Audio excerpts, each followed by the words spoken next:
رفع العميد فؤاد أحمد عباد الوصابي قائد اللواء السادس حرس حدود بمحور رازح في محافظة صعدة برقية تهنئة إلى القيادة اليمنية بمناسبة الذكرى 62 لثورة 26 من سبتمبر المجيدة. ووجه الوصابي التهنئة إلى فخامة رئيس مجلس القيادة الرئاسي الدكتور رشاد محمد العريمي، وإلى رئيس مجلس الوزراء الدكتور أحمد عوض بن مبارك، وإلى وزير الدفاع الفريق الركن محسن محمد الداعري، وإلى رئيس هيئة الأركان العامة الفريق الركن صغير حمود بن عزيز، وإلى جميع أبطال الجيش الوطني والقوات المسلحة، مؤكدا على ثبات قواته ودعمها المستمر للجمهورية اليمنية. وأشار الوصابي في برقيته إلى أن ثورة 26 من سبتمبر تمثل تاج الكفاح اليمني ضد الظلم والاستبداد الإمامي، مؤكدا أن اللواء السادس حرس حدود سيظل ثابتا في أداء واجبه الوطني وفي مواصلة المعركة ضد الميليشيا الحوثية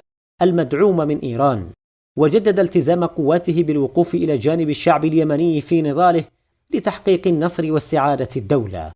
كما عبر العميد الوصابي عن شكره وتقديره لدعم التحالف العربي بقيادة المملكة العربية السعودية الشقيقة، مشيدا بموقفها الثابت في دعم الشعب اليمني على الصعد العسكرية والسياسية والاقتصادية، وأكد أن هذا الدعم الأخوي سيظل محفورا في ذاكرة الأجيال اليمنية. وفي ختام برقيته تقدم العميد فؤاد الوصابي بأطيب التمنيات للقيادة اليمنية والشعب اليمني بمزيد من الأمن والاستقرار، مترحما على أرواح الشهداء ومتمنيا الشفاء العاجل للجرحى، مؤكدا أن ثورة سبتمبر ستظل خالدة في وجدان كل يمني حر.